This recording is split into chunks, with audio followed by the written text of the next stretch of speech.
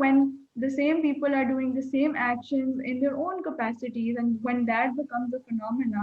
So this is, I think the Aurat March is a mixture of both, where these are just women trying to come up with their own sort of